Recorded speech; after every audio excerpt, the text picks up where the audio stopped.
नारायणं नमस्कृत्य नरं चैव नरोत्तमं देवीं सरस्वतीं व्यासं ततो जयमुदीरयेत्। मूकं करोति वाचालं पंगुं लंघयते गिरिं यत्कृपातमहं वन्दे परमानन्दमाधवं। पातमहं वन्दे परमानन्दमाधवं। निश्चलाम्बुरभूततूष्णीं समुद्रः शरदागमे आत्मन्युपरते सम्यक् मुनिर्व्युपरतागमः।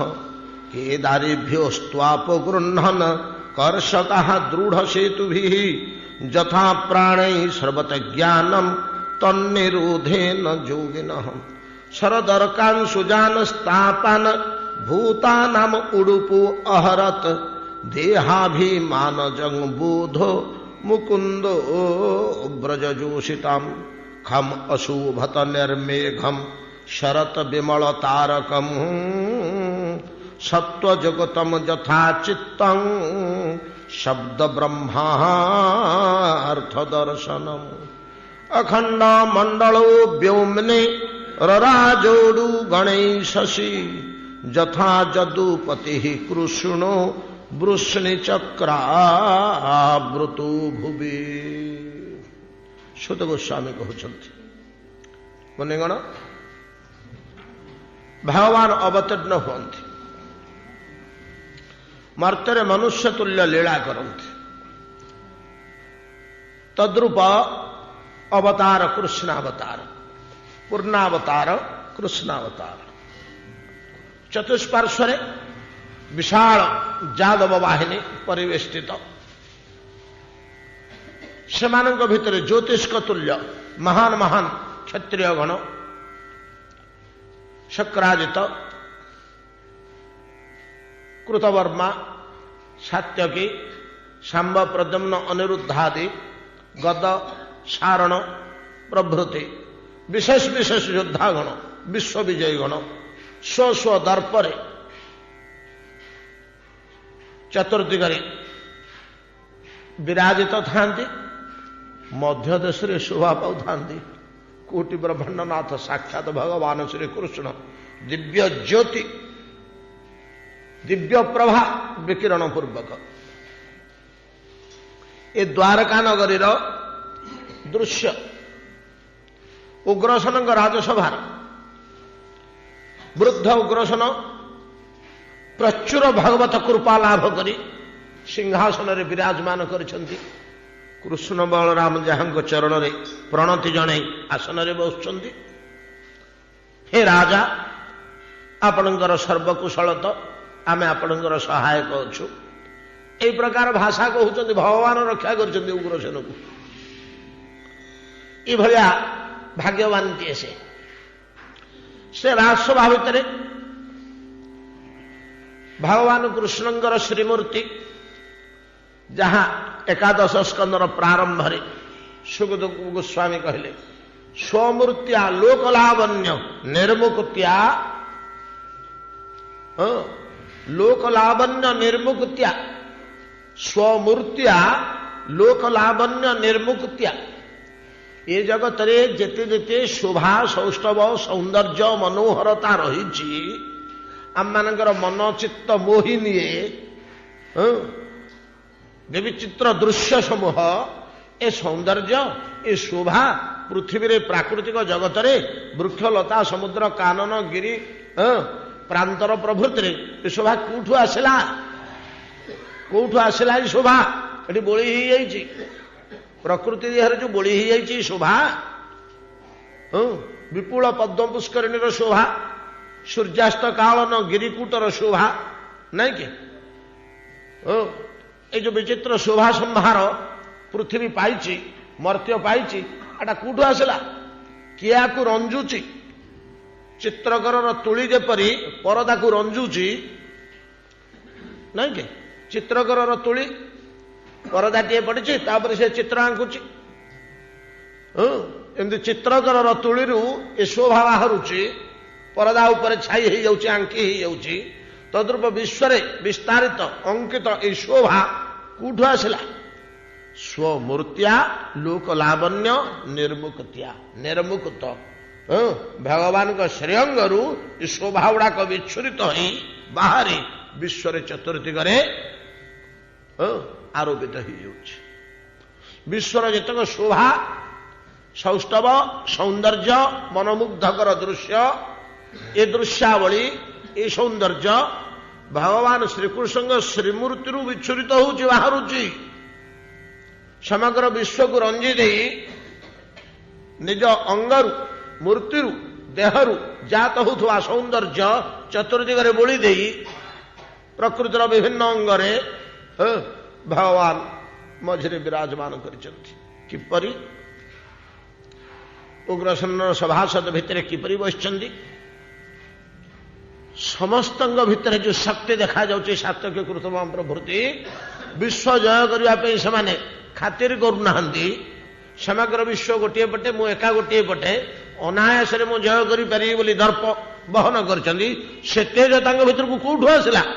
କୃଷ୍ଣଙ୍କ ଦେହରୁ ବାହାରି କରି ସେ ତେଜ ସେମାନଙ୍କ ଦେହରେ ପଶିଛି। ଭଗବାନ କୃଷ୍ଣଙ୍କ ଦେହରୁ ସେ ତେଜ ବାହାରି ସେମାନଙ୍କ ଦେହରେ ପ୍ରବେଶ କରିଛି, ଯାହାଫଳରେ ସେମାନେ ଏତେ ତେଜିଆନ ହେଇଯାଇଛନ୍ତି।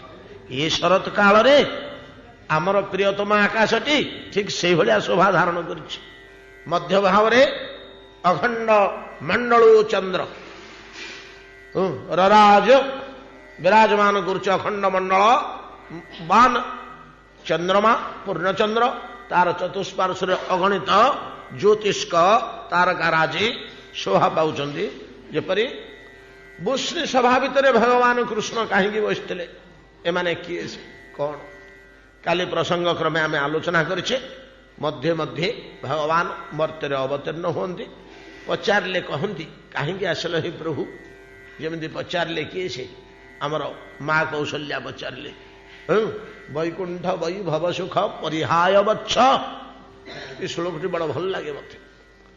କୌଶଲ୍ୟା ଜନ୍ମ କରିଦେଇକି ରାମଙ୍କୁ ପଚାରୁଛନ୍ତି, ଯେତେବେଳେ ଶଙ୍ଖ ଚକ୍ର ଗଦାପଦ ଚତୁର୍ଭୁଜ ଦେଖି ପକେଇଲେ, ମା ଲୋକ ତ ଚିହ୍ନି ପକେଇଲେ, ବୈକୁଣ୍ଠ ବୈଭବ ସୁଖ ପରିହାୟ ବତ୍ସ ସତ୍ୱଂ ସ୍ୱୟଂ ଦଶରଥାଳୟ ମାଗତୋଷି। ଦଶରଥଙ୍କ ଘରକୁ ତମେ କାହିଁକି ଆସିଲ ବୈକୁଣ୍ଠର ସୁଖ ଛାଡ଼ି? ଏଠି କ'ଣ କମ ଦୁଃଖ? ଏ ସଂସାରଟା ପରା କେବଳ ଦୁଃଖରେ ତିଆରି। କାହିଁକି ଆସନ୍ତି?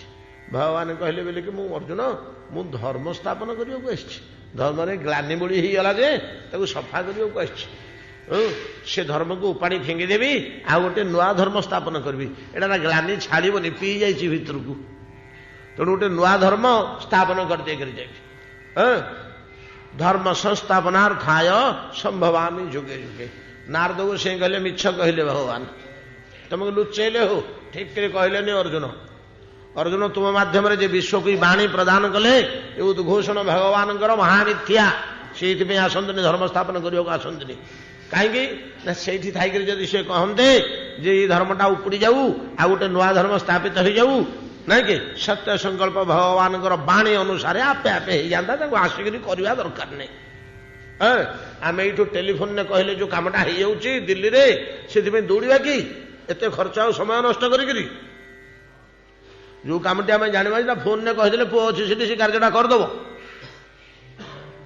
ଆମେ କାହିଁକି ଦୌଡ଼ିବା? ଆଉ ଭଗବାନ କାହିଁକି ଦୌଡ଼ି ଆସିଛନ୍ତି? ତ କହିଦେଇଥିଲେ, ଚିନ୍ତା କରିଦେଇଥିଲେ ହେଇଯାଇଥାନ୍ତା, ସ୍ମରଣ କରିଦେଇଥିଲେ ହେଇଥାନ୍ତା। ସତ୍ୟ ସଂକଳ୍ପ ଭଗବାନ, ତାଙ୍କ ସଂକଳ୍ପ କେବେ ମିଥ୍ୟା ହୁଏ ନା। ସେ ଯାହା ବିଚାରନ୍ତି ସେଟା କାର୍ଯ୍ୟରେ ପରିଣତ ହେଇଯାଏ ଆପେ ଆପେ। ଏଇଥିପାଇଁ ଆସିନାହାନ୍ତି। ଆଉ କୋଉଥିପାଇଁ ଆସିଛନ୍ତି? ତୁମମାନଙ୍କୁ କରୁଣା କରିକିରି ଆସିଛନ୍ତି, କଲ୍ୟାଣ କରିକିରି ଆସିଛନ୍ତି। ତମ କଲ୍ୟାଣ ପାଇଁ ବୋଲି ନାରଦ କହିଲେ। ନାରଦ କହିଲେ ତୁମମାନଙ୍କୁ କଲ୍ୟାଣ କରିବା ପାଇଁ ଆସିଛନ୍ତି। ଆଉ ଜୀବ ଗୋସ୍ୱାମୀ ପାଦ କହିଲେ, ନାଇଁ ନାଇଁ, ଭଗବାନଙ୍କର କେତେ ଗୁଡ଼େ କାମ ଅଛି ନା। କଲ୍ୟାଣ କରୁଛନ୍ତି ସତ, ସେ ତ ଯୁଆଡ଼େ ଗଲେ ସିଆଡ଼େ କଲ୍ୟାଣ, ଆଉ ଏଠିକି ଆସିଲେ ଏଠି କଲ୍ୟାଣ ହବ, ବୈକୁଣ୍ଠକୁ ଗଲେ ବୈକୁଣ୍ଠର କଲ୍ୟାଣ ହବ। ତେଣୁ ସେ ତ ସ୍ୱୟଂ କଲ୍ୟାଣମୟ ମୂର୍ତ୍ତି। ସେ ଆଉ କରିବି ବୋଲିକିରି ଆସୁନାହାନ୍ତି, ସେ ଯୁଆଡ଼େ ଗଲେ ଆପେ ଆପେ କଲ୍ୟାଣ ହବ। ଲଙ୍କା ଶଗଡ଼ଟେ ଯଦି ଦାଣ୍ଡରେ ଯାଉଛି, ଦି ପଟ ସାହିର ଲୋକେ ଯେମିତି ଛିଙ୍କନ୍ତି,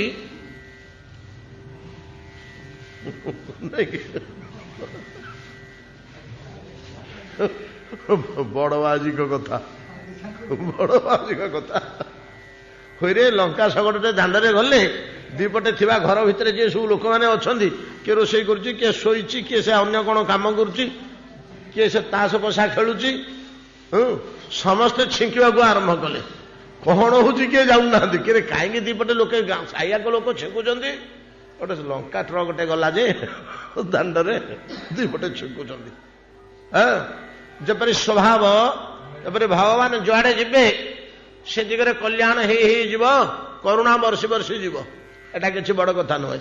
ଆଉ ନା ଭଗବାନ କେତେଗୁଡେ ବିଶେଷ କାର୍ଯ୍ୟରେ ଆସନ୍ତି। କେତେଗୁଡେ ବିଶେଷ କାର୍ଯ୍ୟରେ ଆସନ୍ତି। କେଉଁ କାର୍ଯ୍ୟରେ ଆସନ୍ତି? ଜୀବ ଗୋସ୍ୱାମୀ ପାଦ ନିର୍ଣ୍ଣୟ କଲେ ଭଗବାନଙ୍କର ଅବତାରର କାରଣ ବୋଲେ ତିନିଟା କାରଣ ଅଛି, ଛୋଟ ବଡ଼ ହେଇ। ଆତ୍ମାରାମାନ ମଧୁର ଚରିତୈ ଭକ୍ତି ଯୋଗେ ବିଧାସ୍ୟ ନାନା ଲୀଳା ରସ ରଚନୟା ନନ୍ଦ ଈଶ୍ୱନ ସ୍ୱଭକ୍ତାନ ଦତ୍ୟାନି କୈ ଭୁବ ଅତି ଭରା ବିତ ଭାରା କରିଷ୍ୟନ ଜାତାହ୍ଲାଦୋ ବ୍ରଜପତି ଗେହେ ଜାତବତ ପ୍ରାଦୁରାସୀତି। ଖାଲି ଜାତବତ ଶବ୍ଦଟାରୁ ଆମେ ପଳେଇଲେ ପଳେଇଲେ ପଳେଇଲେ ପଳେଇଲେ ଯେ ସେ ଶବ୍ଦ ଆମକୁ କେତେ ବାଟ ନେଇ ଛାଡ଼ିଦେଲା, ଆମ କାମ ଅଧା ରଖିଦେଲା। ବହୁତ ବାଟ ଆମେ ପଳେଇଲେ। ଜାତବତ ପ୍ରାଦୁରାସୀତି, ଜନ୍ମ ହେଲା ଭଳିଆ ଅନୁଭବ ହଉଛନ୍ତି। ଜନ୍ମ ହେଇନାହାନ୍ତି ଯଶୋଦାଗର ଗୁରୁ, ଆହୁରି ଖୋଲିକିରି କହୁଛନ୍ତି ନାଇଁ କି ତୁ ମତେ ଜନ୍ମ କରିନୁ।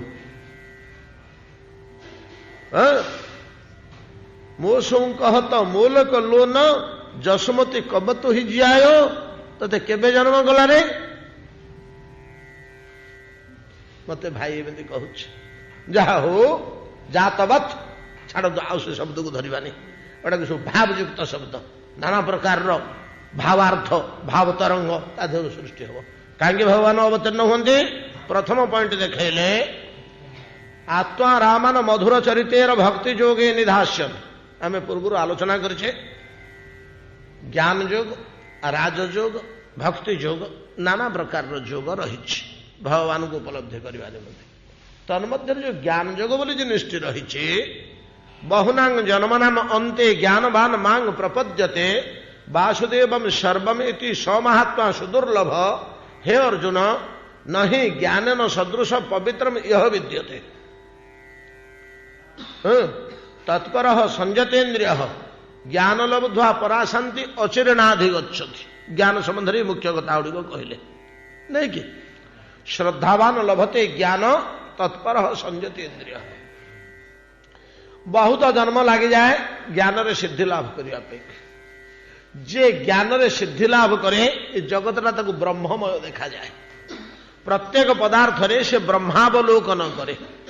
ବସ୍ତୁର ମୂର୍ତ୍ତି ତାକୁ ଦେଖାଯାଏ ନା, ବସ୍ତୁର ସ୍ୱଭାବ ଓ ସତ୍ତା ତାକୁ ଦେଖାଯାଏ ନା, ସେ ସର୍ବତ୍ର ବ୍ରହ୍ମ ଦର୍ଶନ କରେ। ଯୋଉ ବସ୍ତୁଟାକୁ ସେ ଛୁଏଁ ସେଉଠି ବ୍ରହ୍ମ ବୋଲି ଅନୁଭବ କରି, ଏଟା ବ୍ରହ୍ମର ଏକ ପରିଣତି, ଏହା ସେ ଚିନ୍ତା କରେ। ଜ୍ଞାନୀ ଲୋକ, ଏଇ ଜ୍ଞାନ ସିଦ୍ଧି ଲାଭ କରିବା ଲୋକ ବାସୁଦେବ ସର୍ବମ୍ ଇତି, ଏମାନେ ସବୁ ଦୁର୍ଲଭ। ଏଇଭଳିଆ ଜ୍ଞାନ ସିଦ୍ଧି ଲାଭ କରିଥିବା ବ୍ୟକ୍ତି ଜଗତରେ ଖୁବ୍ କମ୍ ମିଳନ୍ତି। ସମହାତ୍ମା ସୁଦୁର୍ଲଭ, ଖାଲି ଦୁର୍ଲଭ ନୁହନ୍ତି, ସୁଦୁର୍ଲଭ। ହଉ, ଏମାନଙ୍କୁ ବହୁତ ଜନ୍ମ ଲାଗିଯାଇଛି এই ସିଦ୍ଧି ଲାଭ କରିବା ପାଇଁ। ଜ୍ଞାନରେ ବହୁତ ଜନ୍ମ ଲାଗିଯାଇଛି। ଏମାନେ ଯେ ଜନ୍ମ ଜନ୍ମ ଧରି ଶହ ଶହ ଜନ୍ମ ଧରି ସାଧନ କରି ଆସିଛନ୍ତି, ଏମାନେ କି ସାଧନ କରିଛନ୍ତି? ହୋ, ୟାଙ୍କ ସାଧନର ମୂଳ ଭିତ୍ତି ହେଲା ବୈରାଗ୍ୟ, କଠୋର ବୈରାଗ୍ୟ, କଠୋରାତି କଠୋର ବୈରାଗ୍ୟ। ଫେରେ ଆମେ ରହିଯିବା ତ ଏଇ ଗୋଟେ ଗୋଟେ ପଦରେ, ଆଗକୁ ଯାଇପାରିବାନି। କେମିତି ବୈରାଗ୍ୟ? ଆଚାର୍ଯ୍ୟ ପାଦ ଶଙ୍କର ଦେଖେଇ ଦେଇ ଯାଇଛନ୍ତି। ମନେ ପଡୁଛି କି? ଆଲୋଚନା ହେଇଛି। ଶଙ୍କର ଭଗବାନ ଯେତେବେଳେ ଆଦି ଶଙ୍କରାଚାର୍ଯ୍ୟ, ଭଗବାନ ବିଶେଷଣ ତାଙ୍କ ପାଇଁ ଯୁକ୍ତିଯୁକ୍ତ। ଗଙ୍ଗାରେ ସ୍ନାନ କରି ତମ୍ବା ଢାଳରେ ପାଣି ଲୋଟେ ଧରି ବିଶ୍ୱନାଥଙ୍କ ମସ୍ତକରେ ଢାଳିବା ପାଇଁ ମଣିକର୍ଣ୍ଣିକା ଘାଟରୁ ଆସୁଛନ୍ତି। ଗଙ୍ଗାର ଧାରା ବହୁ ଦୂରରେ ଅଛି କୂଳଠାରୁ, ତପ୍ତ ବାଲୁକା, ମଧ୍ୟାହ୍ନ ସ୍ନାନ କାଳ, ଦୂରରେ ଧାରା ବହି ଯାଉଛି। ଅଧ କିଲୋମିଟର ବାଲି ପାର ହେଲେ କୂଳକୁ ଆସିବେ, ରାସ୍ତା ଉପରକୁ ଉଠିବେ, ସେପଟେ ବହି ଯାଉଛି ଧାରା। ସ୍ନାନ କଲେ, ଜଳ ଧରିଲେ ଆସୁଛନ୍ତି। ଅଧା ବାଟ ଆସିଛନ୍ତି ତାତିଲା ବାଲିରେ, ଭିକ୍ଷୁକଟିଏ ବସିଛି। ଗୋସାଇ ପ୍ରାଣ ପଳେଇ ଯାଉଛି, ଚାଲି ପାରୁନି, ତୃଷାରେ କଣ୍ଠ ଉଡ଼ି ଜୀବନ ପଳେଇଲା। ଗୋସାଇ ଟିକେ ପାଣି ଦିଅନ୍ତୁ ପିଇବାକୁ। କଣ କହିଲେ ଶଙ୍କରାଚାର୍ଯ୍ୟ? ଭିକ୍ଷୁକ, ତୁମକୁ ଜଳ ଦେବା ଉଚିତ ହେବନି। ଏଡ଼େ ବଡ଼ ଶଙ୍କରାଚାର୍ଯ୍ୟ ବୋଲି ଚିହ୍ନିଛି କି ନ ଚିହ୍ନିଛି ସେଇଟା ଅଲଗା କଥା। ଏତେ ବଡ଼ ତେଜାନ ବ୍ରାହ୍ମଣ ଆପଣ, ମହାନ ସାଧୁ ଭଳିଆ ଜଣାପଡ଼ୁଛନ୍ତି। ଶୋଷରେ ମୁଁ ଛୋଟାଟେ ଅନ୍ଧଟେ ଅସୁବିଧାରେ ପଡ଼ିଯାଇଛି, ଜଳ ପାଖକୁ ଯାଇପାରୁନି। ଉତ୍ତପ୍ତ ବାଲୁକା, ତାତି ଯାଉଛି ଗୋଡ଼ ହାତ, ଏଇଠି ମୋ ପ୍ରାଣ ଛାଡ଼ିଯିବ। ଆପଣ ପାଣି ଧରିକିରି ଆସୁଛନ୍ତି, ମୁଁ ମଣିଷଟେ ମରି ଯାଉଛି। ଏ ମୁମୂର୍ଷୁ ଅବସ୍ଥାରେ ମୋତେ ପାଣି ମନ୍ଦେ ଦେବେନି? ନା, ପାଣି ତମକୁ ଦେବା ଉଚିତ ହେବନି ଭିକ୍ଷୁକ। କାହିଁକି? ପାଣି ମୋତେ ଦେବା ଉଚିତ ହେବନି? ନା, କୌଣସି କୁକର୍ମର ଫଳ ରୁ ଏ ଯନ୍ତ୍ରଣା ତୁମେ ଭୋଗ କରୁଛ ଭିକ୍ଷୁକ, ଭୋଗ ହେଇଯାଉ, ସେଟା ସରିଯାଉ। ଭୋଗ ହେଇଯାଉ, ସେଟା ସରିଯାଉ, ସେଟା ସରିଯାଉ। ହେଲେ ମୁଁ ଯଦି ପାଣି ଟିକେ ଦେଇଦେବି, ତମର ସେଟା କଟିଗଲା, ଫେର ଆଉ ଥରେ ତୁମେ ଭବିଷ୍ୟତରେ ସେଇ ଯନ୍ତ୍ରଣାଟିକି ଭୋଗ କରିବ। ଏ ତ ଅଧାହାତି ଭୋଗ ହେଇଗଲାଣି, ଆଉ ଅଧଟେ ଯାଉ। ଆଜ୍ଞା, ମରି ତ ଯିବି ମୁଁ, ପ୍ରାଣ ପଳେଇବ। ମୃତ୍ୟୁ ବୋଲି କିଛି ନାହିଁ ହୋ ସେମିତି ଭିକ୍ଷୁକ। ମୃତ୍ୟୁ ଗୋଟେ ପ୍ରହେଳିକା। ଯାବତ ଜନନମ୍ ତାବତ ମରଣମ୍ ତାବତ ଜନନୀ ଜଠରେ ଶୟନମ୍। ଭବିଷ୍ୟତରେ ପାଣି ପିଇଲେ କଣ ତମର ଆଉ ମୃତ୍ୟୁ ହବନି କି? ଜୀବନ ସାରା ଦିନେ ତ ମୃତ୍ୟୁ ହବ ନିଶ୍ଚୟ। ଆଜି ହେଇଗଲେ କଣ କ୍ଷତି ହେଇଯାଉଛି? ଯୋଉଟା କାଲିକି ପରଦିନ ହୁଅନ୍ତା, ଆଜି ହେଇଗଲେ କଣ କ୍ଷତି ହେଇଯାଉଛି? ଭାସିଯିବ ନା, ଯୋଉଟା ପରଦିନ ହବ ଟିକେ ଆଗରୁ ହେଇଯିବ। କଣ ଅସୁବିଧା ହେଇଯିବ ଏଥିରେ? ତମର କି ଅସୁବିଧା ହବ ଏଥିରେ? ଶଙ୍କରାଚାର୍ଯ୍ୟ ବତଉଛନ୍ତି ତାକୁ। ଭିକ୍ଷୁକ କହୁଛି, ଆଜ୍ଞା ପ୍ରାଣ ମୋର ପଳେଇବ, ମୁଁ ବଞ୍ଚିବିନି, ମରିଯିବି। ଆପଣ ମତେ ଜ୍ଞାନ କଥା ବତଉଛନ୍ତି? ମୁଁ ଏ କଲବଲ ଛଟପଟ ହଉଛି? ନା ନାଇଁ, ହଁ, ଏ ଦେହଟା ଚାଲିଗଲେ ତମେ ସାଙ୍ଗେ ସାଙ୍ଗେ ଆଉ କୋଠି ହେଲେ ଯାଇ ଜନ୍ମ ହବ ତ। ନୂଆ କଅଁଳିଆ ଭଲ ଦେହଟେ ପାଇଯିବ।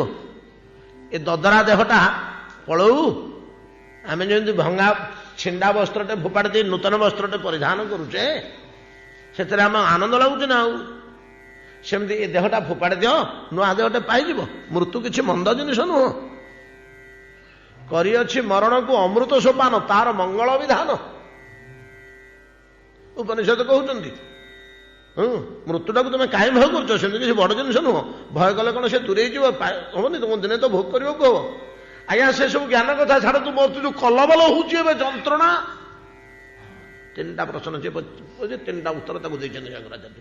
ଏ ଯୋଉ ଯନ୍ତ୍ରଣା, ଏ ଯୋଉ ଦୁଃଖ ଏଇକ୍ଷଣି ଭୋଗୁଛି, ଦେହ କେତେବେଳେ ଯାଆନ୍ତା ପଳାନ୍ତା ହେଲେ ଯାଆନ୍ତା ଆପଣଙ୍କ କଥା ଅନୁସାରେ। ଦେହଟା ଯାଉନି, ଦୁଃଖ ଗୋଟେ ଭୋଗୁଛି ଯେ, ଏ ଯନ୍ତ୍ରଣାରୁ ତ ଅନ୍ତତଃ ମୁଁ ଟିକେ ବଞ୍ଚିଯିବି, ବର୍ତ୍ତିଯିବି। ଏ ଯୋଉ ବର୍ତ୍ତମାନ କଲବଲ ଛଟପଟ ହଉଛି, ଗରମ ବାଲିରେ ପଡ଼ିକିରି ଶୋଷରେ ଆକୁଳ ହଉଛି। ଭିକ୍ଷୁକ, ଦୁଃଖ ଆଉ ସୁଖ ମନର ଧର୍ମ ମାତ୍ର। ଦୁଃଖ ବୋଲି କିଛି ନାହିଁ, ସୁଖ ବୋଲି କିଛି ନାହିଁ। ଗୋଟିଏ ଘଟଣା ଜଣକୁ ଦୁଃଖ ଦେଲେ ଆଉ ଜଣକୁ ସୁଖ ଦିଏ। ଶତ୍ରୁର ମୃତ୍ୟୁ ହେଲେ ଶତ୍ରୁର ପରିବାର କାନ୍ଦନ୍ତି, ଦୁଃଖ ଭୋଗନ୍ତି।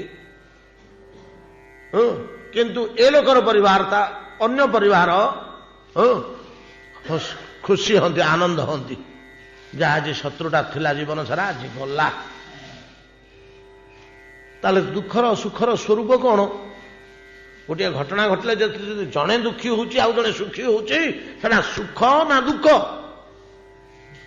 ଘଟଣାଟା ସୁଖ ଓ ଦୁଃଖ ଗୋଟିଏ ପ୍ରହେଳିକା। ତାର କୌଣସି ଭିତ୍ତି ନାହିଁ, ତାର କୌଣସି ମୂଲ୍ୟବୋଧ ନାହିଁ। ଏଟାକ ମନର ଗୋଟେ ବିଳାସ। ମନ ଯେତେବେଳେ ଯାହା ଭାବି ନେଲା। ଅନେକ ମହାତ୍ମା ମହାପୁରୁଷ ଅଛନ୍ତି ଭିକ୍ଷୁକ, ଦୁଃଖଟାକୁ ସେମାନେ ଖୁସିରେ ଆନନ୍ଦରେ ଗ୍ରହଣ କରିଯାଆନ୍ତି, ସୁଖ ବୋଲି ବୋଧ କରନ୍ତି। ତତ୍ତେନ କମ୍ପାସୁ ସମୀକ୍ଷମାଣ ଭୁଞ୍ଜାନ ଏବାତ୍ମକୃତଂ ବିପାକମ୍ ହୃଦବାକ ବପ ବିହର ବିଦଧନ ନମସ୍ତେ। ଆନନ୍ଦ ହେଇଯାଉଛି ଅନ୍ତଃକରଣରେ, ଦୁଃଖଟା ଆସି ପହଞ୍ଚିଲେ ଜଣେ ଲୋକ। ହଁ ତେଣୁ ଦୁଃଖ ସୁଖ ବୋଲି କିଛି ନାହିଁ, ସେଟା ମନର ଧର୍ମ ମାତ୍ର। ତୁମେ ତା ପାଇଁ ବ୍ୟତୀତ ହନି, ମନକୁ ସ୍ଥିର କର, ଚିନ୍ତା କର ଯେ ଏଇ ଜଗତରେ ସୁଖ ଦୁଃଖ ବୋଲି କିଛି ନାହିଁ, ମୁଁ କିଛି ଯନ୍ତ୍ରଣା ଭୋଗୁନି, ଏହା ଏକ ଭ୍ରମାତ୍ମକ ମନୋଧର୍ମ। ହେଲେ କଣ ମତେ ଆପଣ ଜଳ ଦେବେନି? କିଛି ବିଶ୍ୱନାଥଙ୍କ ଉଦ୍ଦେଶ୍ୟରେ ଯାଉଥିବା ଜଳ ତୁମକୁ ଦେଇକରି କିଛି ମୁଁ ତ ଉଚିତ ମନେ କରୁନି, ମୁଁ ଦେଇପାରିବିନି, ମୁଁ ଜଳ ଦେଇପାରିବିନି ବୋଲି ଯେମିତି ପାଦେ ଆଗେଇଲେ ଶଙ୍କରାଚାର୍ଯ୍ୟ, ବିଶ୍ୱନାଥ ସେଠି ଦଣ୍ଡାୟମାନ ହେଲେ। ଆଚାର୍ଯ୍ୟ ପ୍ରବର ସିଦ୍ଧୋଷି, ତୁମର ସିଦ୍ଧି ଲାଭ ହୋଇଛି, ଜ୍ଞାନ ସିଦ୍ଧି ଲାଭ ହୋଇଛି। ଏଇଟା ଜ୍ଞାନ ସିଦ୍ଧି। କେମିତି କଠୋର କର୍କଶ ବୈରାଗ୍ୟ, ନା ଦୟା, ନା କ୍ଷମା, ନା ସ୍ନେହ, ନା ମମତା, ଏଗୁଡ଼ା ତ ଜାଗତିକ ପଦାର୍ଥ ଗୁଡ଼ାକ ତ ଭିଡୁଛି ଆମକୁ ସଂସାର ଭିତରକୁ। ଏ ଦୟା, କ୍ଷମା, ସ୍ନେହ ଏ ତ ଭିଡୁଛି, ସଂସାର ଭିତରେ ଜଡେଇ ଦଉଛି ନେଇକିରି। ଅବଶ୍ୟ ଏଇ ଗୁଣ ଗୁଡାକ ପ୍ରଥମେ ଆଚରଣ କରିବାକୁ କୁହାଯାଉଛି ଶାସ୍ତ୍ରରେ, କାରଣ ଏଇ ଗୁଣ ଗୁଡିକ ଅଭ୍ୟାସ କଲେ ସାତ୍ୱିକ ଭାବ ବଢିବ, ଈଶ୍ୱର ପରାୟଣତା ଆସିବ, ନିର୍ଦ୍ଦୟ ନିଷ୍ଠୁର କ୍ରୂର କର୍କଶ ହେବାକୁ କୁହାଯାଉନି। କିନ୍ତୁ ଶଙ୍କରାଚାର୍ଯ୍ୟଙ୍କର ଯେ ନିର୍ଦ୍ଦୟ ନିଷ୍ଠୁର, ଏଟା ଜ୍ଞାନାତ୍ମକ, ଏଟା ବିଷୟାତ୍ମକ ନୁହେଁ। ଏଇଭଳିଆ ଜ୍ଞାନ ମାର୍ଗଟା ବଡ ଶୁଷ୍କ, ନିରସ ଓ ବୈରାଗ୍ୟ ସମ୍ବଳିତ। ଏଇଥିରେ ଜନ୍ମ ଜନ୍ମ ଜନ୍ମ ଜନ୍ମ ଧରିକରି ଯେଉଁମାନେ ଅଭ୍ୟାସ କରି ପଳେଇଛନ୍ତି, ତାଙ୍କ ହୃଦୟ ଏଡ଼େ କଠିନ, ଏଡ଼େ କର୍କଶ, ଏଡ଼େ ସୁଖ ହେଇଯାଇ, ମାନେ ଶିଳାତୁଲ୍ୟ, ପାଷାଣ ତୁଲ୍ୟ ହେଇଯାଇଥାଏ ଯେ କଠିନ, ସିଏ ବିଗଳିତ ହବାର ନାହିଁ। କୌଣସି ଦୁଃଖରେ ସେମାନେ ବ୍ୟଥିତ ହୁଅନ୍ତିନି, କୌଣସି ସୁଖରେ ସେମାନେ ଆନନ୍ଦିତ ହୁଅନ୍ତିନି, କୌଣସି ପରିସ୍ଥିତିରେ ତାଙ୍କର କରୁଣା ଜାତ ହୁଏ ନା, କଠୋର ହୃଦୟ ହୋଇଯାଇଥାନ୍ତି, ବ୍ରହ୍ମନିଷ୍ଠ ହୃଦୟ। ବ୍ରହ୍ମ ଯେମିତି ଟାଣ, ତାଙ୍କ ହୃଦୟ ସେମିତି ଟାଣ। ୟା ଫଳରେ ସେମାନଙ୍କର କଣ ଗୋଟେ ଅସୁବିଧା ହୁଏ, ଜ୍ଞାନ ସିଦ୍ଧି ପାଇଲେ ସେ ସର୍ବତ୍ର ବ୍ରହ୍ମ ଦର୍ଶନ କଲେ, ବ୍ରହ୍ମ ଆନନ୍ଦ ଭୋଗ କଲେ, ବ୍ରହ୍ମ ଜ୍ଞାନ ଲାଭ କଲେ, ବ୍ରହ୍ମ ଜ୍ଞାନରେ ସିଦ୍ଧି ଲାଭ କଲେ, କିନ୍ତୁ ଭଗବାନଙ୍କର ଲୀଳାରସ, ଶ୍ରୀମୂର୍ତ୍ତି ଦର୍ଶନରେ ଯୋଉ ତୃପ୍ତି, ସୁଖ, ମହାପ୍ରସାଦ ସେବନରେ, ଭୋଜନରେ ଯୋଉ ତୃପ୍ତି, ପ୍ରଭୁଙ୍କର ପ୍ରସାଦ ମାଲ୍ୟ ଚନ୍ଦନ ପ୍ରଭୃତି ଗ୍ରହଣରେ, ଆଳତି ଟିକେ ପାଟିରେ ପକେଇଦେଲେ, ତୁଳସୀ ଟିକେ ପାଟିରେ ପକେଇଦେଲେ, ସେ ଯୋଉ ପରିତୃପ୍ତି, ଜନ୍ମ କର୍ମାଦି ଲୀଳା କାଲି ଯେମିତି ଆମେ ଆଲୋଚନା କରୁଥିଲେ, ସେଥିରେ ଯୋଉ ବିପୁଳ ଆନନ୍ଦ, ଏଇଥିରୁ ବଞ୍ଚିତ ହୁଅନ୍ତି। ଏଇଟା ସେମାନଙ୍କର ହୁଏ ନା। ସେମାନଙ୍କର କର୍କଶ ହୃଦୟ ଭାବ ବିଗଳିତ ହୁଏ ନା, ଭାବ ଆଉ ଫୁଟେ ନା। ରସଗୋଲାକୁ ଚିପୁଡ଼ିଲେ ସିନା ତା ଦେହରୁ ରସ ବାହାରିବ, ଆଉ ପଥରଟେ ଚିପୁଡ଼ିକରି ତା ଭିତରୁ ଆମେ ରସ ବାହାର କରିପାରିବା କି? ସେମାନଙ୍କର ଏଭଳିଆ ହେଇଯାଇଥାଏ। ଏଟା ଭଗବାନଙ୍କୁ ବଡ ବାଧେ। ଆରେ ମୋ ପ୍ରିୟ ଲୋକ ଗୁଡାକ, ଟାଣୁଆ ଟାଣୁଆ ମୁନି ଋଷି ଗୁଡା ବହୁତ କାଳ ଏମାନେ ଜ୍ଞାନାଭ୍ୟାସ କଲେ, ଜ୍ଞାନ ସିଦ୍ଧି କଲେ, କଠୋର ବୈରାଗ୍ୟ ଅଭ୍ୟାସ କରି କରି କରି କରି ୟାଙ୍କ ଅନ୍ତଃକରଣ କିନ୍ତୁ ପାଷାଣ ତୁଲ୍ୟ କଠିନ ହେଇଯାଇଛି। ଭକ୍ତି ରସରେ ଭାବରେ ଆଉ ଦ୍ରବୀଭୂତ ହଉନି, କେବଳ କଠିନତା ଭିତରେ ସେମାନେ ରହିଗଲେ। ଆନନ୍ଦ ବୋଲି ଗୋଟେ ଜିନିଷ ତାଙ୍କୁ ଆଉ ଛୁଇଁଲା ନାହିଁ, ଅବଶ୍ୟ ଦୁଃଖ ମଧ୍ୟ ଛୁଇଁଲା ନାହିଁ। କଣ ବୁଝିପାରୁଛନ୍ତି ନା? ଦୁଃଖଟା ମଧ୍ୟ ଛୁଉଁନି, କି ଆନନ୍ଦଟା ମଧ୍ୟ ଛୁଉଁନି। ଦୁଃଖଟା କଟିଗଲା, ଭଲ ହେଲା, କିନ୍ତୁ ଆନନ୍ଦରୁ ବଞ୍ଚିତ ହେଲେ। ମୋର ଲୀଳାନନ୍ଦ, ମୋର ନାମାନନ୍ଦ, ମୋର ଗୁଣାନନ୍ଦ, ଏଗୁଡାକ ସବୁ କିଛି ଭୋଗ କରିପାରିଲେନି। ଏମାନଙ୍କର ହୃଦୟ କେମିତି ପରିବର୍ତ୍ତନ ହବ? ଏ ବେଦ ପୁରାଣ, ମୋର ଲୀଳା, ମୋର ବାକ୍ୟ ଏମାନଙ୍କୁ ପରିବର୍ତ୍ତନ କରିପାରିବନି, କରିପାରିବନି। ଆଉ ତାହେଲେ ନା ମୁଁ ମୋର ସମ୍ପୂର୍ଣ୍ଣ ସୌନ୍ଦର୍ଯ୍ୟ, ମନୋରମତା, ମଧୁମୟୀ ଲୀଳା, ମଧୁର ବ୍ୟବହାର ଦ୍ୱାରା ସେମାନଙ୍କ ହୃଦୟରେ ଭାବ ସଞ୍ଚାର କରେଇଲେ କରିପାରିବି ସିନା। ମୁଁ ଯଦି ନିଜେ ଯାଇକିରି ସ୍ୱମୂର୍ତ୍ତିର ପ୍ରଭାବ ନ ପକେଇବି, ମୋର ପରମ ରମଣୀୟ ମୂର୍ତ୍ତିର ପ୍ରଭାବ ନ ପକେଇବି, ଏମାନଙ୍କର କଠିନ ହୃଦୟ ଦ୍ରବୀଭୂତ ହବ ନାହିଁ। ଗୋଟା ଆତ୍ମାରାମ ମୁନି ଗୁଡାକ ଆତ୍ମା ଛଡା ଆଉ କିଛି ଜାଣୁନାହାନ୍ତି, ଲୀଳା ବେଳା ସେମାନେ ଜାଣିପାରୁନାହାନ୍ତି। ମୋର ମନୋରମତା, ମୋର ଶ୍ରୀମୂର୍ତ୍ତି, ମୋର ପ୍ରସାଦ ନାଇଁ କି, ୟାର ସ୍ୱାଦଟା ଏମାନେ ପାଇପାରୁନାହାନ୍ତି। ଶୁଷ୍କ କଠିନ ହେଇଯାଇଛି ଏମାନଙ୍କର ହୃଦୟ। ଚୈତନ୍ୟ ଚରିତାମୃତ ଗୋଟିଏ ପଦ ଲେଖିଲେ ତାଙ୍କ ପାଇଁ, ଇ ଜ୍ଞାନନିଷ୍ଠ ପୁରୁଷ ମାନଙ୍କ ପାଇଁ ଗୋଟିଏ ପଦ ଲେଖିଲେ କଣ କହିଲେ? ଅଭାଗ୍ୟା କାକ ଚୁଷେ ଜ୍ଞାନ ନିମ୍ବ ଫଳ। ଅଭାଗ୍ୟା କାକ ଚୁଷେ, ସେ କଣ ଖାଏ? ଜ୍ଞାନ ନିମ୍ବ ଫଳ। ରସଜ୍ଞ କୋକିଳ ଚୁଷେ ଚୁତାଗ୍ର ମୁକୁଳ। କୁଆ କୋଇଲି, କୋଇଲି କଣ ଖାଉଛି? ସୁନ୍ଦର ସୁଗନ୍ଧ ମଧୁଯୁକ୍ତ ମହୁ ଟୋପା ଟୋପା ଝରି ପଡୁଛି ବଉଳ। ରସିକ କୋକିଳ ଚୁଷେ ଚୁତାଗ୍ର ମୁକୁଳ। ଆମ୍ବ ଗଛର ଅଗ୍ରଭାଗରେ ଥିବା ମୁକୁଳ ବଉଳ। ଅଭାଗ୍ୟା କାକ ଚୁଷେ ଜ୍ଞାନ ନିମ୍ବ ଫଳ। ଅବଶ୍ୟ ଏଇଟା ଭକ୍ତିବାଦୀ ମାନଙ୍କର, ଜ୍ଞାନବାଦୀ ମାନଙ୍କ ପାଇଁ ଗୋଟେ ଆକ୍ଷେପୋକ୍ତି।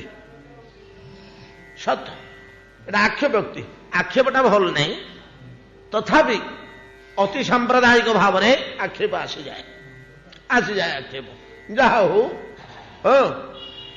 ତ এই ପ୍ରକାର ଜ୍ଞାନନିଷ୍ଠ ପୁରୁଷଗଣ ଭାବ ଭକ୍ତିର ସୁଖ ସୁଦ୍ଧା ଟିକିଏ ହେଲେ ବୁଝିପାରନ୍ତିନି, ଧରିପାରନ୍ତିନି, ଗ୍ରହଣ କରିପାରନ୍ତିନି।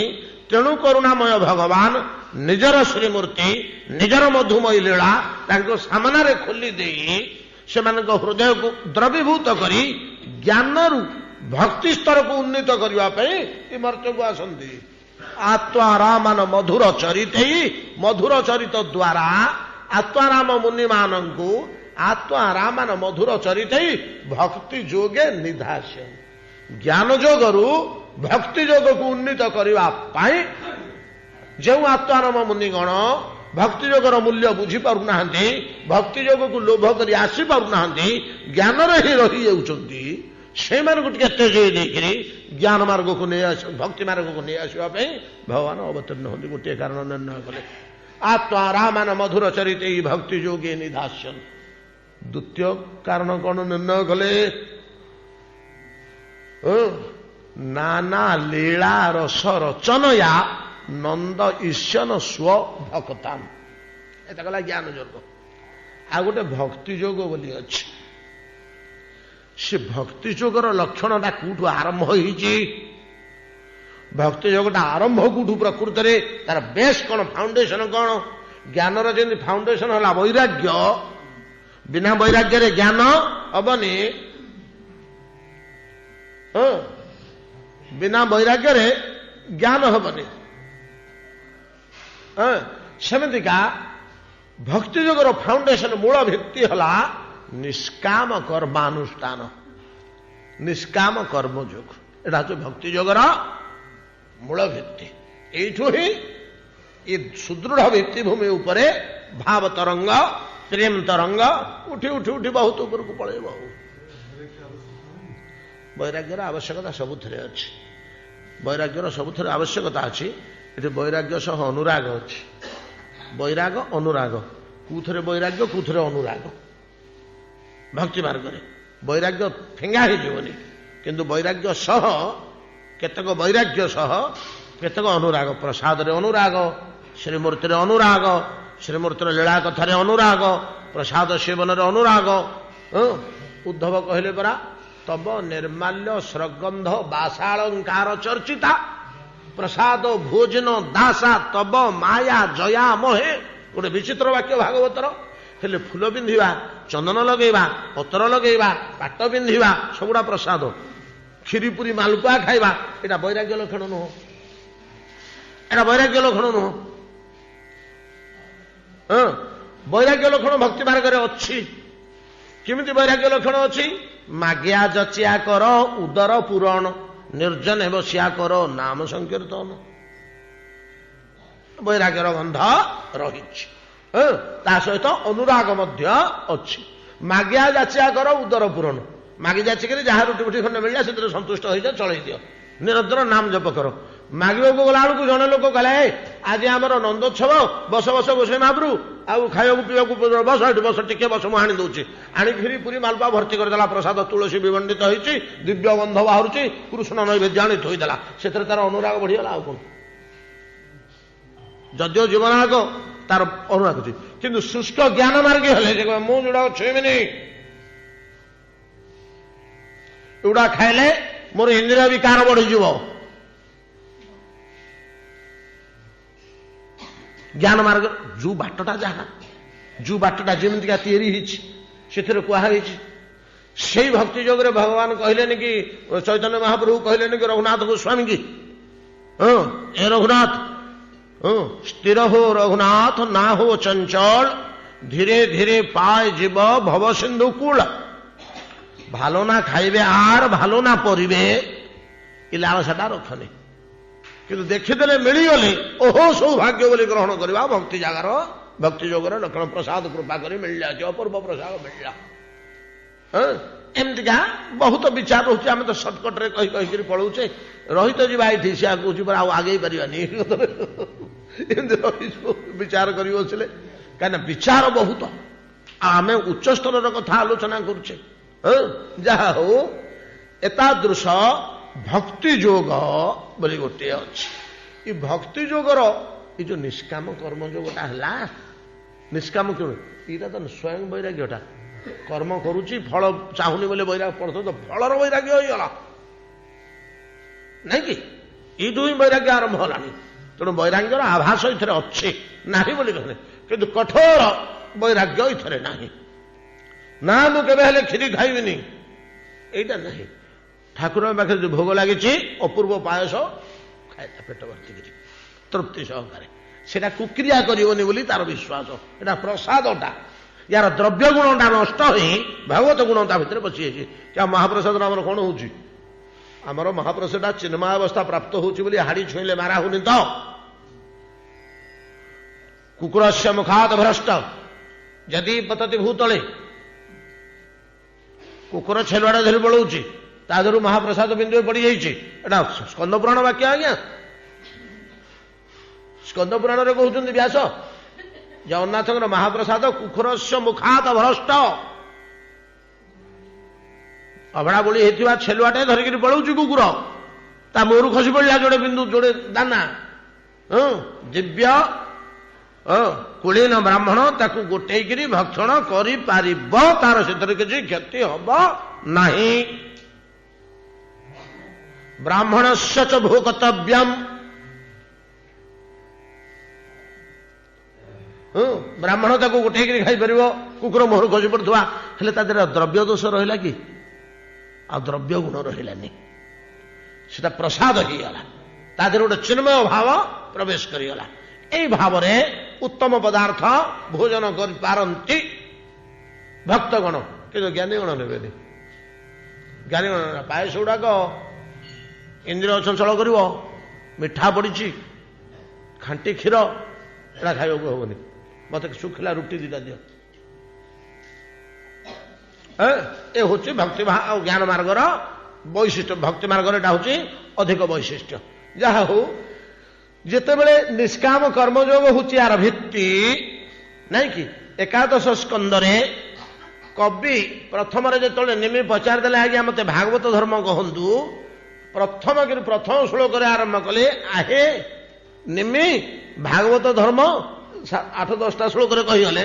ପ୍ରଥମ ଶ୍ଳୋକଟି ହେଲା କରଚରଣ କୃତମ୍ ବା କାୟଜମ୍ କର୍ମଜମ୍ ବା। ଏଇ ଶ୍ଳୋକଟା ନାଇଁ, କାୟେନ ବାଚା ମନସେନ୍ଦ୍ରିୟୈବା, କାୟେନ ବାଚା ମନସେନ୍ଦ୍ରିୟୈବା ବୁଦ୍ଧ୍ୟାତ୍ମନା ବା ଅନୁସୃତ ପ୍ରଭା ସ୍ୱଭାବାତ୍ ଯତ ଯତ କରୋତି,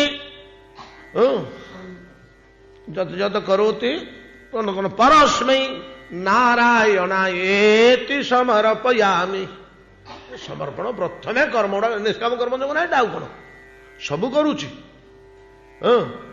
ତ କାୟେନ ବାଚା ମନସେଇ ଇନ୍ଦ୍ରିୟ ବା ବୁଦ୍ଧ୍ୟା ଆତ୍ମନି ନାଇଁ କି? ବୁଦ୍ଧ୍ୟାତ୍ମନା ଅନୁସୃତ ସ୍ୱଭାବାତ୍ ବା ସ୍ୱଭାବ ଅନୁସାରେ ଯାହା ଯାହା ମୁଁ କରୁଛି, ଯଜତ କରୋତି ସମସ୍ତ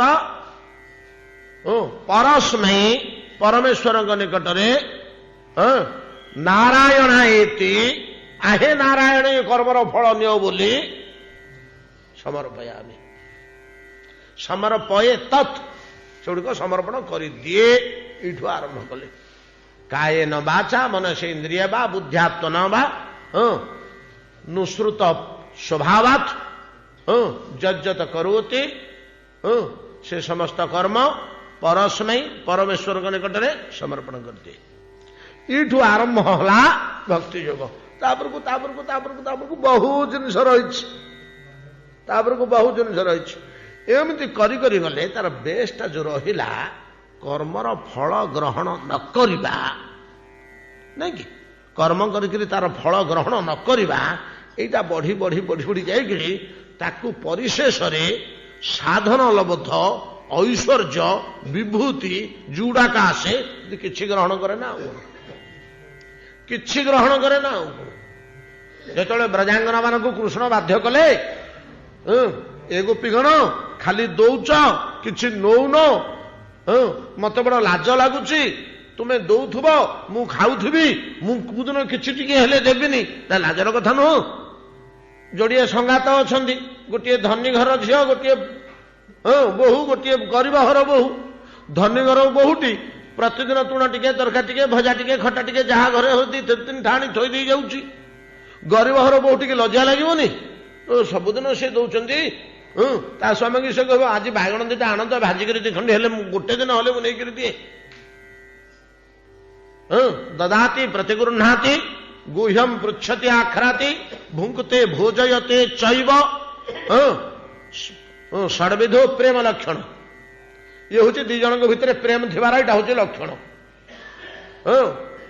तो ददाति प्रतिगृह्णाति जाचिक दब मागिक नब बोले जान बंधुता अच्छे दी जन भितर जिन मिलने जाचिक नहीं ताहरे थोई दे आसो अभाव पड़े बंधु जाकर सांग घर माइक तुम ये जिनटा अच्छी दबटी मत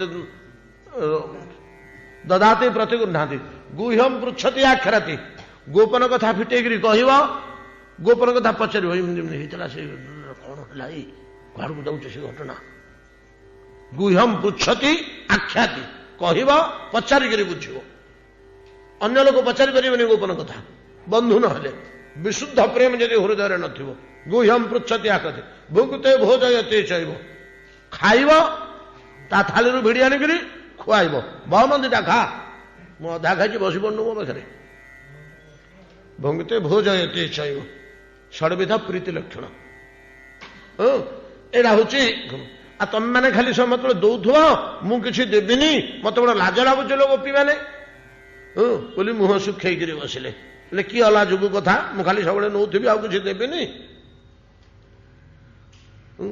कौन हेले आज माग मु देवी तुम कौन दरकार ब्रजांगना मैंने देखले जे कृष्णर मुह सुखीगला यहाँ बड़ बाधा ये जगत में किसी दुख जदि थाए ब्रजांगना मान कृष्ण मुह सुखी जावाटा से गोटे बाधा आउ कि नहीं कृष्ण मुहटी जदि उत्फुल्ल होकर अच्छी हस हस ढंगे थटा प्रयास मौज मजलिस से करुच्ची नाना प्रकार भंगी चाहूँ नाना प्रकार भंगी कहूँ एमर आनंदर ढेउ उठला ये गोटे है से जीवातु आउ द्वितीय किसी ना कृष्ण मुह जो सुखीगला से चिंता कले ना कौन गोटे मागी नवा कहीं दुख कर मन दुख कर सुखिला मुह देखिपार ता मुहर टे हस फुटू आम जब नेले से खुशी हम ता खुशी पे आम पछे नरक को जा नवा यहाँ हूँ भक्ति मार्गर धर्म कौन मागिले अरे केते हजार थर आलोचना कर श्लोक आलोचना कर कि न नाक प्रेष्टं न च पारमेष्टं न सार्वभौमं न रसाधिपत्यं न जोग सिद्धि अपुनर्भवं वा वांछन्ति तत्पादरज प्रपन्ना आपण चरण तले दासी ही पड़ू यही बर दियो आउ कि नहीं पारे नहीं आउ कि नहीं पारे नहीं कहीं भक्ति मार्ग किसी नहीं पारती कहीं भक्ति मार्ग किसी नहीं पारती ना रहीगला तो प्रथम अभ्यास ठीक भक्ति मार्ग में जाइए तो प्रथम आरंभ कला साधनाटा कौटू ना कायन वाचा मनसे इंद्रिय बुद्ध्यात्मना बा नुसृत स्वभावात जज्जत करती तो नारायण को समर्पण कर आसला हाट तो 5 जन्म की 7 जन्म की जन्म संबंधी अभ्यास हो जाए तार तो नवा अभ्यास नाई तो नहीं पारुनी दे जाने सीना नहीं जाने नहीं भक्ति लक्षण जहाँ कि भगवान को सी दब सीना भगवान को नवा मत यहीटा दियो सहीटा दियो सहीटा दियो सहीटा दियो एटा भक्ति लक्षण नुहे। कौन नब निय मोर सर्वस्व निय परिशेष सर्वस्व दान करे तार बोली आउ किछि रहे ना। एटा भक्ति जोग भगवान सेठी बड़ अड़ुआरे पड़ती खाली देले देले देले जीवन आक किछि हेले नेलेनी यांको पाखरे तो मरुणी रहीगली यांको पाखरे तो मरुणी रहीगली नहीं कि यांको पाखरे ऋण मु हेले केबे हेले सुझी परिबि नहीं। ता परवर्ती श्लोकटे भगवान कहिसंती मु तम पाखरे ऋणी रहिली बोली कहिसंती जेतले माने न नेले किछि ननाक पृष्ठ वाक्य रे भगवान ता पाखरे कोन कहले ता परवर्ती न पारये हंग निरवद्य संजुजा स्वसाधु कृत्यं विबुधायुषा पिब जामं भजन दुर्जय गेह श्रृंखला संवृश्च तदव प्रतिजातु साधुना। श्लोकटी कहले रासर शेष अध्यायर श्लोक गुड़ाक या न फिटेले कौन या भितर बाहर कि न पारये हम अर्थात तुम ऋण मु परिशोध करिपारिबि नाही न पारये हम। हेले भगवान कौन करिवे ये तो किछि नेलेनी याकर कौन प्रिय जिनिस तांको आम आड़ू देदेबको हो कहीं आमर प्रतिज्ञा अच्छी जे यथा मांग प्रपद्यन्ते तांग तथैव भवाम्यहम् मम वर्तमान वर्तन्ते मनुष्या पार्थ सर्वश। तो या किसी देदेबको हम कौन देदेबे शेष बिलर कौन प्रिय ना मोर नानाविध लीला मु खेलुथी नाचुथी डेउथी मौज मजुर करुथी बदमाशी करुथी गंडगोल करुथी एगुड़िक यांकर प्रिय नहीं कि तेणु ब्रजरे जन्म है कौन कले घरे घरे पशि लहुणी चोरी करवा आज्ञा परिशेष चिरहरण पर्यंत वस्त्रहरण पर्यंत गाधौं झील गुड़ाक लुगापटा धरिक पलैले से बड़ खुशी से बड़ खुशी से दिन से निर्णय कले परस्पर भितर कथा हेले जे नंदनंदन प्रकृत में मत भल पाऊँ ना साहस करता मु गाधौचे नंगलाटा ही लुगाटा धरिक गचर बांधी तार मर्मटा को ग्रहण करंतु बाहर कथार मिलनी एम अंतःकरण भर सुदृढ़ हो गला केते भल पाउथले जन लोक ये कार्यटा करिवो केते भल पाउथले जन लोक ये कार्यटा करिवो भल पाइबाटा भितर आउ कौन प्रकार दोष नहीं एतिकी गोलमाल कले मध्य तांगर प्रिय होइछि कार्य गुड़िक तेणु कौन कले भगवान नाना लीलारस रचनया नाना लीलारस रचना करी नहीं कि घरे घरे पशि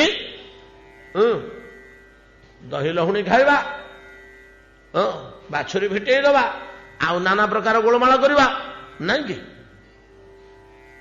कौन कम गोलमाल करती नाना लीला रस रचना करी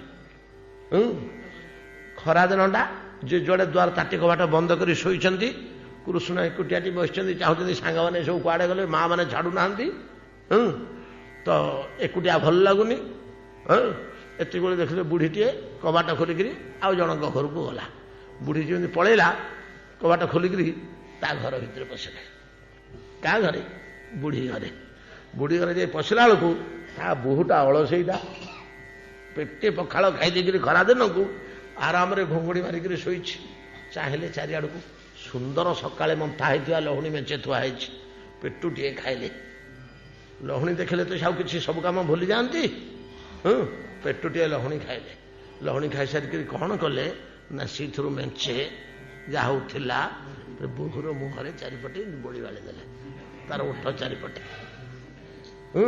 से चंडी आराम शोई खरा दिन को लहुणी बोली हरु आउ थंडा लगिला निद आहरी गाढ़ गला चुपचाप बाहर पड़े हाथ में बोली पोछि पाचिक पेंट रे पोछि पोछि बाहर को बाहरी पड़े बाहर पड़ला बेलू दुर्योग चारि हाथ हम जाइए बुढ़ी साड़ू बाहुड़ी जाऊँ हईरे का समस्ते तो भल पाती प्राण देकर हईरे कान्हू कुआड़े जाइलु रे खरा बेले ତମ ଘରକୁ लो ଆମ ଘରକୁ ଯାଇଥିଲୁ କାହିଁକିରେ ନା ମୁଁ ସବୁବେଳେ ଯାଉଛି ନା ଆଉ ତମ ଘରକୁ ଆଉ ଆମ ଘରକୁ କାହିଁକି ସବୁବେଳେ ଆସୁଛୁ କଣ ଘଟଣାରେ ଆମ ଘରକୁ ଆସିଥିଲୁ ତୋ ବୋହୂ ଡାକୁଛି ମତେ ଆମେ ଦି ଜଣ ବଡ ସାଙ୍ଗ ମୋ ବୋହୂ ତତେ ଡାକୁଛି କାହିଁକିରେ କଣ ଅଛି ମତେ କହଟି ବାପା ନାଇଲୋ ତୋ ବୋହୂ ମତେ ସବୁବେଳେ ଡାକୁଛି ଆମେ ମିଶିକିରି ସାଙ୍ଗ ହେଇ ଲହୁଣୀ ଖାଉଛୁ ସର ଖାଉଛୁ ତୁ ନଥିଲା ବେଳେ ତାକୁ ବତେଇଲେ ତାର ମନରେ ଗୋଟେ ସନ୍ଦେହ ପଳେଇ ଆସିଲା ଏଇ ବୋହୂଟା ଘରକୁ ଆସିଲା ଦିନଠୁ ମାସକୁ 10 କିଲୋ 12 କିଲୋ ଘିଅ ହଉଥିଲା ଏখানে 5-7 କିଲୋ ହଉଛି କଣ ହଉଛି ବୋଲି ମତେ ଏଟା ଖାଇ ଦଉଛି କି ଆଉ ସତରେ ମଣିଷକୁ କଣ ଜାଣିବ ଏତିକି ବିଚାରଲା କି ବୋହୂଟା ଆଉ ଖାଇ ଦଉଛି ଲହୁଣୀ ଫୁଣି ସରଫର ଗୁଡା ଖାଇ ଦଉଛି ଆଉ ସେଥିପାଇଁ ଏଡ଼ିକି ମୋଟି ହେଇଛି ଆଉ ହଇରେ ସବୁଦିନ ଆସୁଛୁ ନା ନାଇଲୋ ଦିନେ ଛଡା 2 ଦିନ ଛଡା ମତେ ଯୋଉଦିନ ଡାକୁଛି ତୋ ବୋହୂ ସେଦିନ ଆସୁଛି ମୁଁ ସବୁଦିନ କାହିଁ ଆସିବି ତତେ ଡାକିକିରି ସାଙ୍ଗ ହେଇ ବସି ଖାଉଛ ନା ହଁ ଆଜି ଯାଇଥିଲୁ ନା ହଁ ଯାଇଥିଲି କଣ କଲ ଲହୁଣୀ ବାହାର କଲୁ ସର ବାହାର କଲୁ ହସ ଖୁସି ଗପସପ କଲୁ ବସି ଖାଇଲୁ ମୁଁ ପେଟେ ଖାଇଲି ସିଏ ପେଟେ ଖାଇଲା ମୁଁ ପେଟ ଭର୍ତ୍ତି ହେଇଗଲା ମୁଁ ପଳେଇ ଆସିଲି ସିଏ ଆହୁରି ଖାଉଛି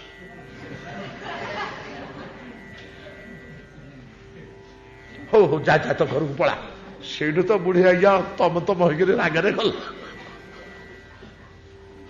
ଘର ଭିତରକୁ ପଶିଗଲା ବେଳକୁ ବୋହୂଟା ମୁହଁରେ ଲହୁଣୀ ପଳେଇ ତା ଅଣ୍ଟାକୁ ଠିଆରେ 4-6 ଗୋଇଠା ବୁଢୀ ବାହାରିଲା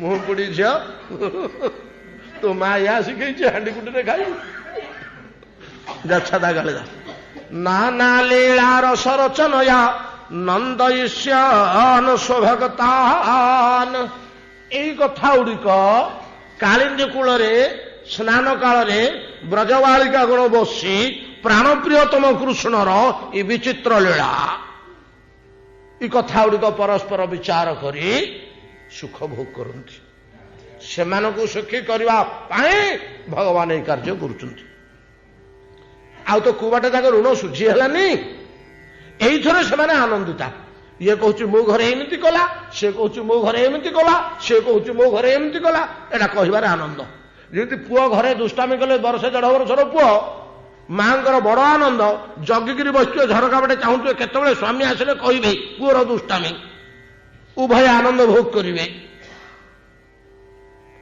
ଘର ସଂସାର ଭିତରେ ଆମର ଅଛି ଭଗବାନ ସେ ଭଳିଆ ଏମାନେ ତ ନାନା ସାଧନା କରି କରି କିଛି ନେଲେନି ନନାକ ପୃଷ୍ଠମ ନଚ ପାରମେଷ୍ଟମ ନ ସାର୍ବଭୌମ ଯେତେ ବଡ ବଡ ବିଭୂତି ଦେଲେ ମଧ୍ୟ ନେଉନାହାନ୍ତି ଏମାନେ ଯୋଉଥରେ ଖୁସି ହେବେ କୋଉଥରେ ଖୁସି ହେବେ ମୋର ଦୁଷ୍ଟାମି ମୋର ଲୀଳା ଏଇଥରେ ଖୁସି ହେବେ ଏଇଥରେ ଏମାନେ ଖୁସି ହେବେ ତେଣୁ ସେଇଟା ତାଙ୍କୁ ଦଉଛନ୍ତି ସେଇଥିପାଇଁ ଭଗବାନ ଆସିଛନ୍ତି ଏମିତି କିଛି ଦେଇ ହେଲାନି ଚାଲ ଯାଇକିରି ଏମାନଙ୍କୁ କିଛି ଆନନ୍ଦ କରିଦେଇକିରି ଖୁସି କରିଦେଇକିରି ଆସିବା ନା ନା ଲୀଳା ରସ ରଚନୟା ନନ୍ଦ ଈଶ୍ୱର ସୁଭକ୍ତାନ ଏ ଦୁଇଟା ହେଲା ମେନ୍ କାରଣ ବୋଲି ଯୋଗ ଗୋସ୍ୱାମୀ କହିଲେ ତା ସହିତ ଆନୁଷଙ୍ଗିକ କାର୍ଯ୍ୟ ହେଲା ଦତ୍ୟା ନେଇକେଇ ଭୁବ ଅତି ଭରା ବିତ ଭାରା କରିଛନ୍ ଦତ୍ୟା ନେଇକେଇ ଭୁବ ଅତି ଭାରା ସମୟ ହେଇଗଲା ଆଉ ଗୋଟେ ଶ୍ଲୋକରେ ରହିଗଲେ କେତେ କଥା ଅଛି ଶ୍ଲୋକ ପାଖକୁ ଆସିବାକୁ ବାଟ ବହୁତ ଆହୁରି ଲମ୍ବା ପଡିଛି ଯାହା ହଉ ସତ୍ୟ ଯୁଗରେ 4 ପାଦ ଧର୍ମ ଥିବାରୁ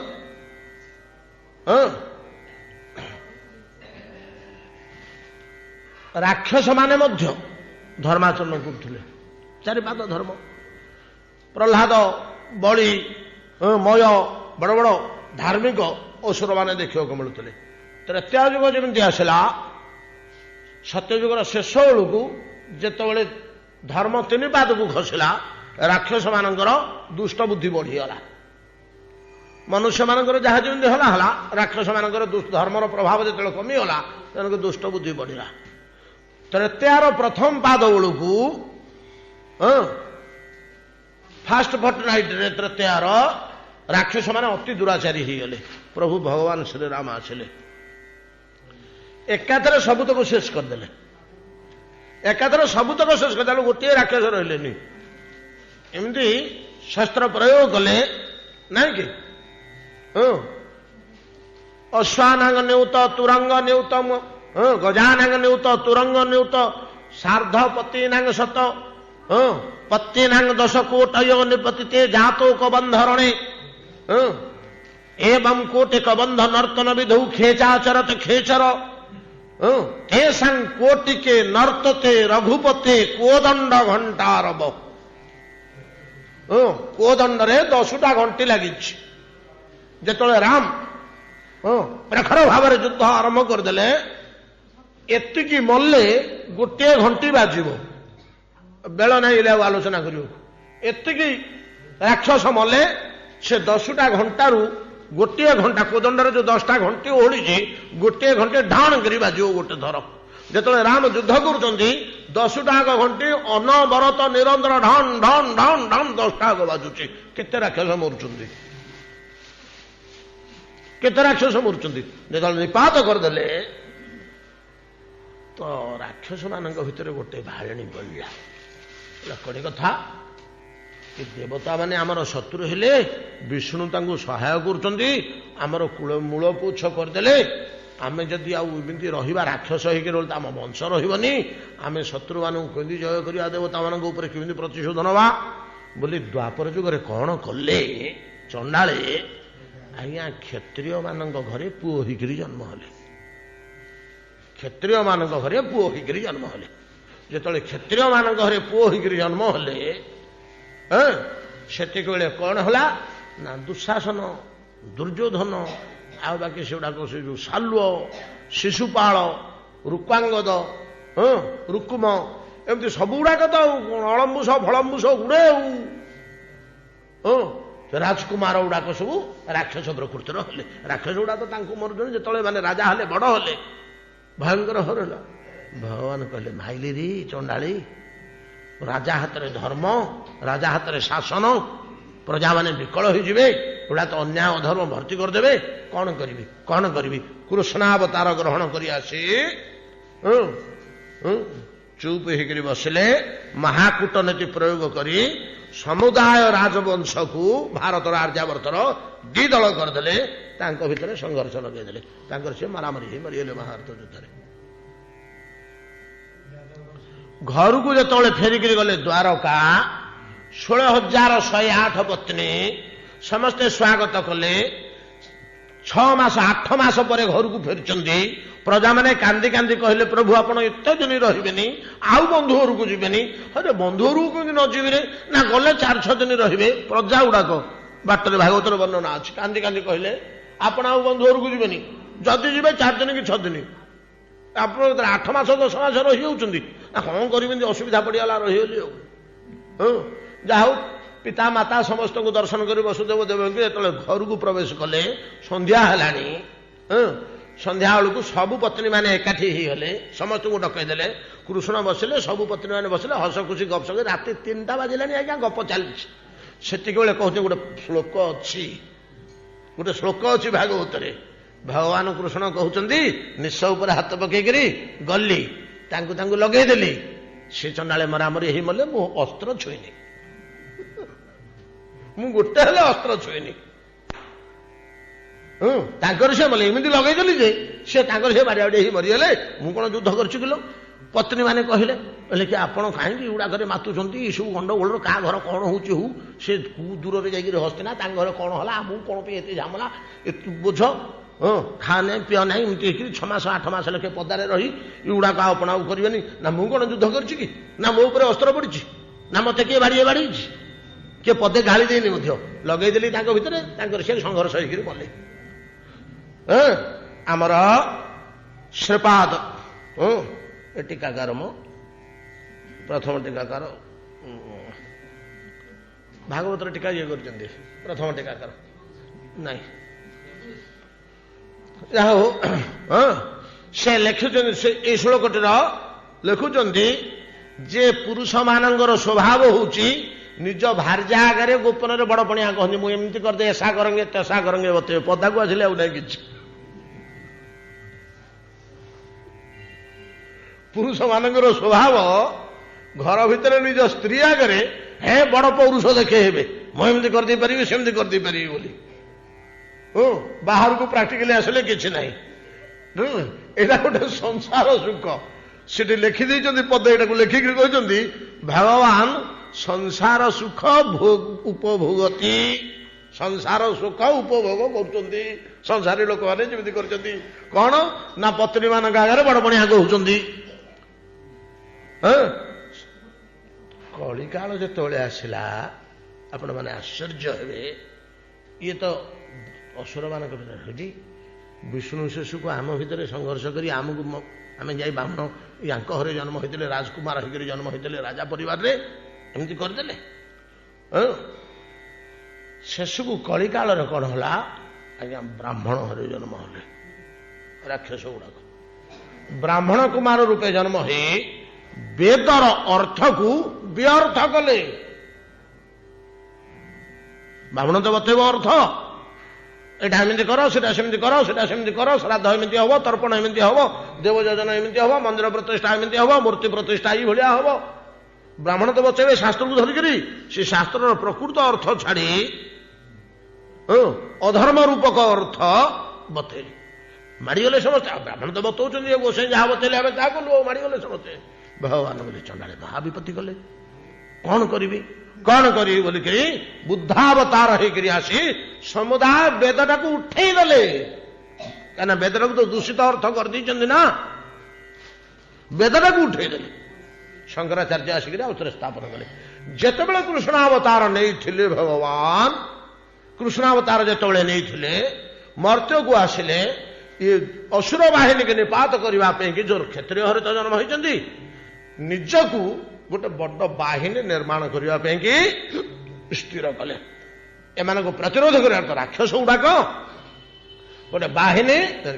ତେଣୁ ପଶ୍ଚିମ ଭାରତର 14ଟି ଗୋଷ୍ଠୀ କି ଏକାଠି କଲେ। ପ୍ରଥମ ୟୁନିୟନ ସେଠୁ ଗଢା ହେଲା। ତା ପୂର୍ବରୁ ଆଉ ଗୋଟେ ୟୁନିୟନ ଥିଲା, ୟୁନିୟନ ସିଷ୍ଟମ ତା ପୂର୍ବରୁ ଥିଲା ଆଉ ଗୋଟେ। କୋଉଠି? ପାଞ୍ଚାଳରେ ଥିଲା। ଦ୍ରୁପଦ 5ଟି ଗୋଷ୍ଠୀକି ଏକାଠି କରି ଗୋଟେ ୟୁନିୟନ ଗଢିଥିଲେ। ତାକୁ ପାଞ୍ଚାଳ ବୋଲି କୁହାଯାଏ। ତାର ନାଁ ଅଛି କଣ କଣ ସବୁ, କୋଉ ମାନେ ମିଶିଥିଲେ ସେଥିରେ। କିନ୍ତୁ ଭଗବାନ କୃଷ୍ଣ ଦ୍ୱାରକାରେ ରାଜଧାନୀ ସ୍ଥାପନ କରି ଗୋଟେ ବଢିଆ ଗଡ଼ ତିଆରି କଲେ, ଯାହା ଭିତରକୁ ଶତ୍ରୁ ପଶି ପାରିବନି। ସମୁଦ୍ର ଭିତରେ, ସମୁଦ୍ର ଭିତରୁ ବାହାରିବାକୁ ଯୋଉ ରାସ୍ତାଟା ଆସିବାକୁ, ସେଠି 7ଟା ପର୍ବତ, ଏମିତି ଗୋଟେ ଜାଗା ନିର୍ଣ୍ଣୟ କଲେ। ଗଡ଼ ରହିଲା ସମୁଦ୍ର ଭିତରେ, ସମୁଦ୍ର ଭିତରୁ ଦ୍ୱୀପରୁ ଗଡ଼ ଭିତରୁ ସ୍ଥଳ ଭାଗକୁ ଆସିବାକୁ ଯୋଉ ରାସ୍ତା ରୋଡ, ସେ ରୋଡରେ 7ଟା ପର୍ବତ, ପ୍ରତ୍ୟେକ ପର୍ବତ ଶୀର୍ଷରେ ଗୋଟେ ସେନା ଛାଉଣୀ। ଆପଣ ଭାଗବତରେ ଏଟା ପାଇବେ କେତେବେଳେ, ଯେତେବେଳେ ସୁଦାମା ଗଲେ କୃଷ୍ଣଙ୍କ ଘରକୁ ତଣ୍ଡୁଳ ମୁଷ୍ଟି ନେଇ, ସେତେବେଳେ ସେ କେମିତି ପାର ହେଇ ଯାଉଛନ୍ତି, ସବୁ ସେନା ଛାଉଣୀରେ କେମିତି ଯାଞ୍ଚ ହଉଛି। ଦରିଦ୍ର ଗରିବ ବ୍ରାହ୍ମଣଟାକୁ ଦେଖୁଛନ୍ତି ସମସ୍ତେ, କୃଷ୍ଣଙ୍କର ବାଲ୍ୟ ବନ୍ଧୁ ବୋଲିକି ଶୁଣିକିରି ଛାଡୁଛନ୍ତି, ଯାଞ୍ଚ କରୁଛନ୍ତି। ତା ପାଖରେ କିଛି ନାହିଁ, ଛେଣ୍ଡା ଗାମୁଛାଟା ପିନ୍ଧିଯାଉ, କିଛି ନାହିଁ। ଆଉ କଣ ସବୁ ବର୍ଣ୍ଣନା ଅଛି। ଏଭଳିଆ ଗୋଟେ ଦୁର୍ଗ ତିଆରି କରି ସେଇଠି 14ଟି ଭିନ୍ନ ଭିନ୍ନ ଗୋଷ୍ଠୀ ସେ ଅଞ୍ଚଳର ଅଲଗା। ଯେମିତି ଆମେ ଓଡିଆ, ସେପଟୁ କହୁଛନ୍ତି ଥୋଡେ ବଙ୍ଗାଳୀ, ସେପଟୁ କହୁଛନ୍ତି ତେଲେଙ୍ଗା, ନାଇଁ କି? ଇଏ ସମସ୍ତଙ୍କୁ ନେଇକରି ଯଦି ଆମେ ଗୋଟେ ଏକଜୁଟ କରିବା, ସମସ୍ତଙ୍କୁ ନେଇ ଗୋଟେ ସେମିତି ଗୋଟେ ୟୁନିୟନ ଗଢିଲେ। ସେଇଟାକୁ କୁହାଯାଏ ଯାଦବ ବାହିନୀ। ସେଥିରେ କିଏ ରହିଲେ? ଯଦୁ, ବୃଷ୍ଣୀ, ଆଉ ଅନ୍ଧକ, କୁକୁର, କେତେ ଅଛନ୍ତି, 5-7ଟା ନାଁ ହେଲେ ମନେ ପଡିବ। 14ଟି ବାହିନୀକି ନେଇ ଏପରି ଏକ ବିଶାଳ ବାହିନୀ ଗଠନ କଲେ, ଯୋଉଟାକୁ ଭାରତରେ ସମସ୍ତେ ଧରିଲେ। ସେଥିପାଇଁ ସମସ୍ତେ ତାଙ୍କୁ ମାନିବାକୁ ବାଧ୍ୟ ହେଲେ। ତାର ଲିଡ୍ କରନ୍ତି ଭଗବାନ କୃଷ୍ଣ। ଯେତେବେଳେ ବୈକୁଣ୍ଠକୁ ଫେରିଯିବେ, କହିଲେ ଏ ବାହିନୀଟା ଗୋଟେ ତିଆର କଲି ଯେ, ଏଟା ଦୁର୍ଦ୍ଧର୍ଷ ବାହିନୀଟେ, ମୁଁ ପଳେଇଲା ପରେ ଏମାନେ ତ ଉତ୍ପାତ ଆରମ୍ଭ କରିବେ। ତେଣୁ ଗୁଡାକୁ ଶେଷ କରିଦେଇକିରି ଯାଏ। ସବୁତକୁ ପ୍ରଥମେ ଶେଷ କରିଦେଲେ, ତାପରେ ଗଲେ। ଏଇ ଯୋଉ ବାହିନୀ ଗଢିଥିଲେ 14ଟି ଗୋଷ୍ଠୀର ବାହିନୀ, এই যদু বাহিনী বা বୃଷ୍ণୀ ବାହିନୀ, ଇଏ ଏତେ ବିରାଟ, ବିପୁଳ ଓ ଶକ୍ତିଶାଳୀ ଥିଲା। ସେମାନଙ୍କ ଭିତରେ କୃଷ୍ଣ ଯେତେବେଳେ ବିରାଜମାନ କରି ସମସ୍ତଙ୍କୁ କଣ୍ଟ୍ରୋଲ କରନ୍ତି, ନିୟନ୍ତ୍ରଣ କରନ୍ତି, ମହାଶକ୍ତି ଗୁଡାକ ନା, ସବୁଗୁଡା ପୁରା ବିଶ୍ୱ ବିଜୟୀ। ଯେତେବେଳେ ନିୟନ୍ତ୍ରଣ କରନ୍ତି, ଏମାନଙ୍କୁ ସବୁ କଣ୍ଟ୍ରୋଲ କରନ୍ତି, କିଭଳିଆ ଶୋଭା ପାଉଥାନ୍ତି ଭଗବାନ ଶ୍ରୀକୃଷ୍ଣ। ସେ ଶୋଭା ପାଉଥାନ୍ତି ଅଖଣ୍ଡ ମଣ୍ଡଳ ବ୍ୟମନି ରରାଜୋଡୁ ଗଣେଇ ଶଶୀ ଯଥା ଯଦୁପତି କୃଷ୍ଣ ଯାଦବ ବାହିନୀର ପତି ଯଥା ଯଦୁପତି କୃଷ୍ଣ ବୃଷ୍ଣି ଚକ୍ରାବୃତୋ ଭୁବି ବୃଷ୍ଣି ଚକ୍ର ଚକ୍ର ସମୂହ ସୈନ୍ୟବାହିନୀ ବୃଷ୍ଣି ସୈନ୍ୟବାହିନୀ 14ଟି ଦଳର ୟୁନିୟନ ଦ୍ୱାରା ପରିବେଷ୍ଟିତ ହୋଇ ଯେମିତି ବିରାଜମାନ କରୁଥାନ୍ତି ଭଗବାନ କୃଷ୍ଣ ସେଭଳିଆ ଅଖଣ୍ଡ ମଣ୍ଡଳ ଚନ୍ଦ୍ର କୋଟି ତାରକା ବିମଣ୍ଡିତ ହୋଇ ଚତୁଷ୍ପାର୍ଶ୍ୱରେ ଆକାଶର ମଧ୍ୟ ଦେଶରେ ବିରାଜମାନ କରୁଛି। ଏ ଶ୍ଲୋକ ସାରିଦେଲି ଏତିକିରେ ଆଉ ଲମ୍ବେଇଥିଲେ ଅସୁବିଧା ହେଇଥାନ୍ତା। ମୋର ଟିକେ ଆଜି ବାହାରକୁ ଯିବାକୁ ଅଛି, ଆଉ 10-15 ମିନିଟ୍ ପୂର୍ବରୁ ସାରିବା କଥା। ଆଉ ଗୋଟିଏ କଥା ଅଛି, ଆମର ପାଠ ବିଶ୍ରାମ ଦେଇଦେନି।